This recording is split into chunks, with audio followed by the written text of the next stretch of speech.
Hello students, स्वागत है हमारे YouTube channel UP board online school में। तो स्टूडेंट्स, हम ला चुके हैं क्लास 11th के एक अपकमिंग सब्जेक्ट जो कि नैतिक शिक्षा है।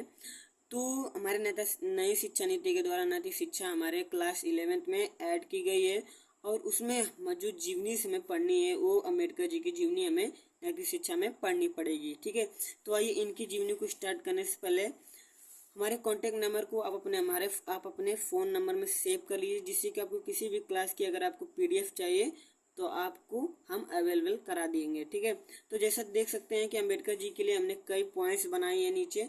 तो ऐसे ही आप अपने एग्ज़ाम में भी ऐसे ही पॉइंट्स बनाकर लिखिएगा, जिससे कि जीवनी में एग्जामिनर आपको पूरा का पूरा नंबर दे दे। ठीक है, तो आइए स्टार्ट करते हैं। पहला पॉइंट है हमारा नाम।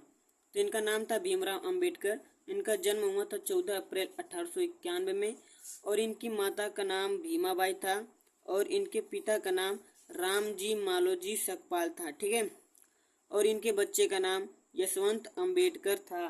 ठीक, और इनकी पत्नी का नाम सविता अम्बेडकर था। ठीक है, और इनकी मृत्यु 6 दिसंबर 1956 में नई दिल्ली में हो गई और इनका जो जन्म स्थान था वो अम्बेडकर नगर में था। ठीक है, तो जैसा कि इनकी पॉइंट्स हमें बता दी, इनके बारे में कुछ परिचित करा दी कि अम्बेडकर जी कैसे और इनके माता पिता का क्या नाम था। ठीक है, तो आइए इनकी विस्तार में इनकी जीवनी को और विस्तार से पढ़ें।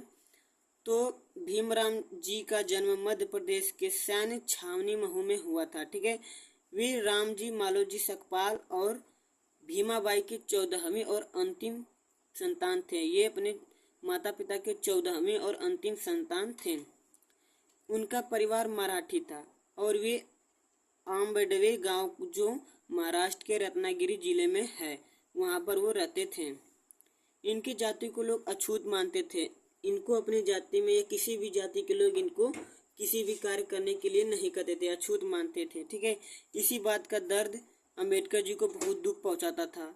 इसी के कारण वो पढ़ाई करने नहीं दिया जाता था कि वो अछूत हैं और उनको पढ़ाई करने के लिए कोई गुरुकुल के गुरु उन्हें नहीं पढ़ाते थे। ये बाहर स्कूलों के बाहर विद्यालयों के बैठकर धूप में पढ़ाई करते थे। ठीक है, तभी भी ये हार नहीं माना और ये हर समय हर घड़ी पढ़ाई करने में लगे रहते थे, जिससे कि ये सोचते थे कि हमारे जो समाज के लोग हैं उनकी मन की जो मलिनता है उनको कैसे दूर करते हैं, इसलिए वो पढ़ाई करने लगे। ठीक है, इनकी पत्नी इनका बहुत सपोर्ट करती थी कि आप पढ़िए और इन समाज के लोगों को, इस सोसाइटी के जो दिमाग में जो जातिवाद है उनको दूर कीजिए। ठीक है, ये बहुत पढ़ाई किए और इनके पास बहुत सी डिग्रियां आई, जिससे कि ये इससे पता चलता है कि अम्बेडकर जी कितनी पढ़ाई किए।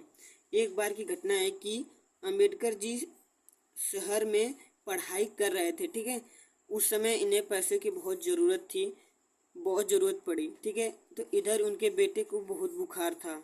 इनकी पत्नी को समझ में नहीं आ रहा था कि अम्बेडकर जी को पैसा भेजें या अपने बच्चे का इलाज कराएं, परंतु इन्होंने अम्बेडकर जी को पैसे भेज दिए और वो अपनी पढ़ाई करने लगे, जिससे इनके बेटे के इलाज न होने से इनके बेटे की मृत्यु हो गई। यानी ये अपने बेटे की मौत के ऊपर से पढ़े कि इस समाज की मलिनता को कैसे दूर कर सकते हैं। फिर लोगों ने आज भी भेदभाव करने लगे जातिवाद पे। तो इनकी बदौलत आज भारत आज़ाद है और छोटी जातियों को सम्मान मिलने लगा। ऐसे प्राणभूति व्यक्ति की मृत्यु 6 दिसंबर 1936 में दिल्ली में हो गई।